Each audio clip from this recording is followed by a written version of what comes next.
আসসালামু আলাইকুম। সকলকে আমন্ত্রণ আনন্দ টিভি রাতের সংবাদে। আপনাদের সঙ্গে আছি আমি সুমাইয়া আজাদ। 22 কোটি টাকা আত্মসাৎ ও বিভিন্ন চটকদার বিজ্ঞাপনের মাধ্যমে ক্রেতা হয়রানির দায়ে ই-কমার্স সাইট এসপিসি ওয়ার্ল্ডের সিইও আল আমিন ও পরিচালক শারমিন আক্তারকে গ্রেফতার করেছে সিআইডি।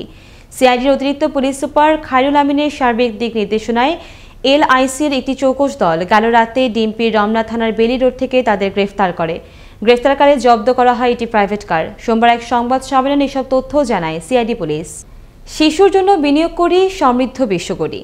এর প্রতিবাদে ময়মনসিংহের ভালুকায় পালিত হল বিশ্ব শিশু দিবস ও শিশু অধিকার সপ্তাহ।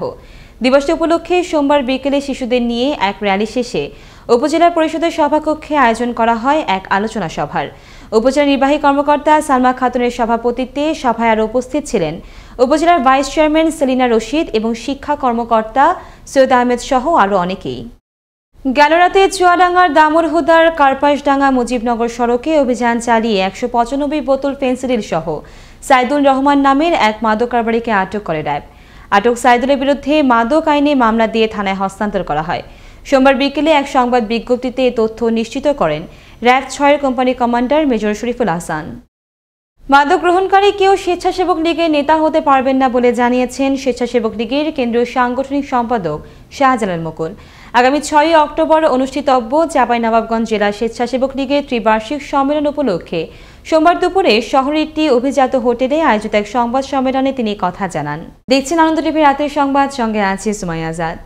মা ইলিশ রক্ষায় নিষেধাজ্ঞার প্রথম দিনে জেলে শূন্য ছিল ভোলার মেঘনা তেতুলিয়া নদী। এদিন নদীর ঘাটগুলো থেকে নদীতে ছেড়ে যায়নি মাছ ধরার কোনো নৌকা বা ট্রলার। সোমবার দুপুরে জেলা প্রশাসক তৌফিক ইলাহি চৌধুরী ও পুলিশ সুপার সরকার মোহাম্মদ কায়সারের নেতৃত্বে জেলার মেঘনা নদী পরিদর্শন করেন জেলা প্রশাসনের একটি প্রতিনিধি দল। বিশ্ব বসতি দিবস উপলক্ষে ব্রাহ্মণবাড়িয়ায় অনুষ্ঠিত হল এক আলোচনা সভা। সোমবার সকালে জেলা প্রশাসকের সম্মেলন কক্ষে এই সভা অনুষ্ঠিত হয়। এতে প্রধান অতিথি হিসেবে উপস্থিত ছিলেন জেলা প্রশাসক হায়াতুদ্দৌলা খান। এ সময় অতিরিক্ত জেলা প্রশাসক রুহুল আমিনের সভাপতিত্বে অন্যান্যর মধ্যে উপস্থিত ছিলেন স্থানীয় সরকার বিভাগের উপপরিচালক মাইনুদ্দিন এবং অতিরিক্ত পুলিশ সুপার আবু সাইদ সহ বিভিন্ন সরকারি বেসরকারি প্রতিষ্ঠানের নেতৃবৃন্দ। গাইবান্ধার ফুলছড়ি উপজেলা ছাত্রলীগের সাধারণ সম্পাদক আশিকুর রহমান রকি হত্যা মামলায় প্রায় 3 মাস পর এজাহারভুক্ত 2 নম্বর আসামি ইমরানকে গ্রেফতার করেছে পুলিশ। গেল রাতে রাজধানীর যাত্রাবাড়ি থেকে তাকে গ্রেফতার করা হয়। পরে তার দেয়া তথ্যে হত্যাকাণ্ডে প্রত্যক্ষ পরোক্ষভাবে জড়িত থাকায় রবিন নামের অপর একজনকেও আটক করা হয়।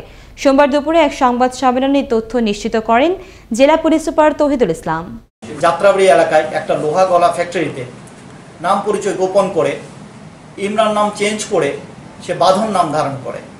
মানে পুলিশ যখন নিশ্চিত হয় যে ইমরান সেই জায়গায় রয়েছে কিন্তু নাম চেঞ্জ করে বাঁধন নামে সে সেই জায়গায় কাজ করছে, সেটা নিশ্চিত হয়ে সেই জায়গায় অভিযান পরিচালনা করে। আর পরবর্তীতে ফ্যাক্টরি যে মালিক ছিল এমনকি যারা শ্রমিক ছিল তাদেরকে যখন তার ছবিটা দেখায় সেই ছবির উপর ভিত্তি করে তাকে আইডেন্টিফাই করা হয় এবং পুলিশ তাকে সেই ফ্যাক্টরি থেকে যাত্রাবাড়ি এলাকা থেকে গ্রেফতার করে। 1.5 মাসেরও অধিক সময় বন্ধ থাকার পর সোমবার সকাল থেকেই শিমুলিয়া বাংলাবাজার নৌ রুটে পরীক্ষামূলকভাবে চালু করা হলো 2টি কে টাইপ ফেরি। ফেরি দুটিতে বিআইডব্লিউটিসি, বিআইডব্লিউটিএ, সেনাবাহিনী ও পদ্মা সেতু কর্তৃপক্ষ উপস্থিত থেকে পর্যবেক্ষণ করেন। এ সময় উভয় প্রান্ত থেকে পদ্মা সেতু অতিক্রমকালে কোনো ধরনের সমস্যার সৃষ্টি হয়নি। এর আগে নদীর তীব্র স্রোতে পদ্মা সেতু পিলারে ফেরির একাধিক ধাক্কা লাগার ঘটনায় গেল 18 আগস্ট থেকে এই নৌ রুটে বন্ধ থাকে ফেরি চলাচল। খুলনার কারিগরি প্রশিক্ষণ কেন্দ্রের বিভিন্ন ট্রেডের ব্যবহার অযোগ্য কোটি টাকার যন্ত্রপাতি ও যন্ত্রাংশ বিক্রি হয়েছে মাত্র 10.5 লাখ টাকায়। অভিযোগ রয়েছে গোপন টেন্ডারের মাধ্যমে অনিয়মতান্ত্রিকভাবে কোটেশন করেছে প্রতিষ্ঠানটির ঊর্ধ্বতন কর্তৃপক্ষ।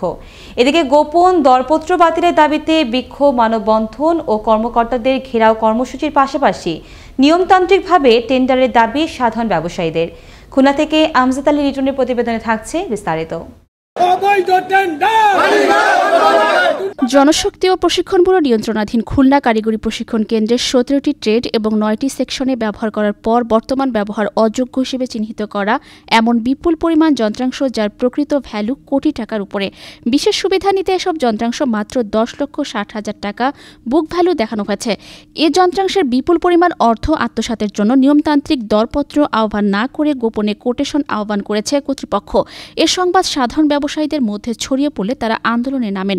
এ সময় টেন্ডারের একদিন আগে নোটিশ বোর্ডে টেন্ডারের কাগজ লাগানো হয়েছে, ফলে অনেকেই টেন্ডারে অংশগ্রহণ করতে পারেনি বলে অভিযোগ করেছেন অন্যান্য ব্যবসায়ীরা। 29 তারিখই সন্ধ্যার সময় নোটিশটা লাগানো হয়, 30 তারিখই টেন্ডার। কমপক্ষে বিজ্ঞপ্তি প্রকাশের এক সপ্তাহ আগে ওই নোটিশটি এই নোটিশ বোর্ডে থাকতে হবে।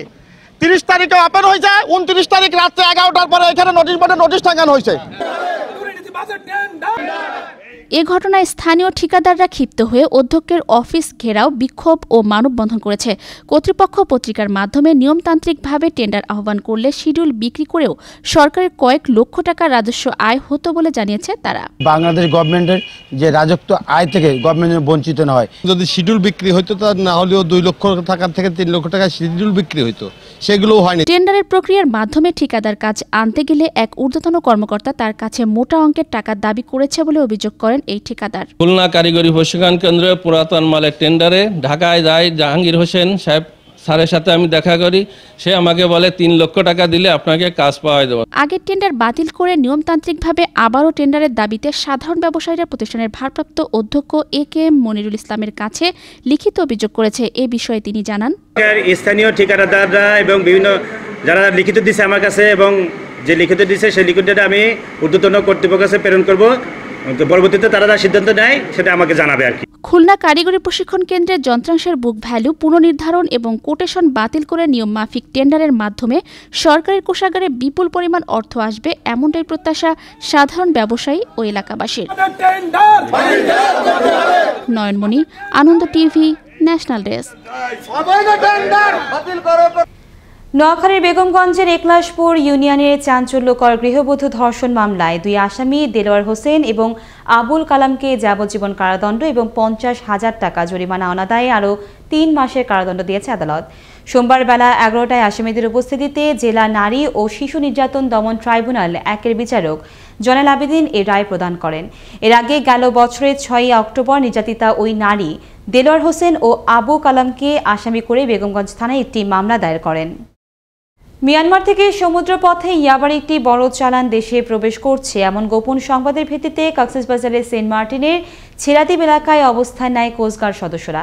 এ সময় ইঞ্জিন চালিত একটি নৌকাকে থামার সংকেত দিলে 2টি বস্তা ফেলে মিয়ানমারের সীমানায় নৌকাটি সহ পালিয়ে যায় মাদক কারবারিরা। পরে বস্তা দুটি থেকে উদ্ধার করা হয় 1,75,000 পিস ইয়াবা। সোমবার বিকেলে এক প্রেস বিজ্ঞপ্তিতে এই তথ্য নিশ্চিত করেন সেন্ট মার্টিন কোস্টগার্ডের station commander M Tarek Ahmed. Ananda টিভির সর্বশেষ সংবাদ এবং বিনোদন সবার আগে দেখতে ভিজিট করুন www.facebook.com/anandotv BD এই পেজে। ধন্যবাদ সকলকে, শুভরাত্রি।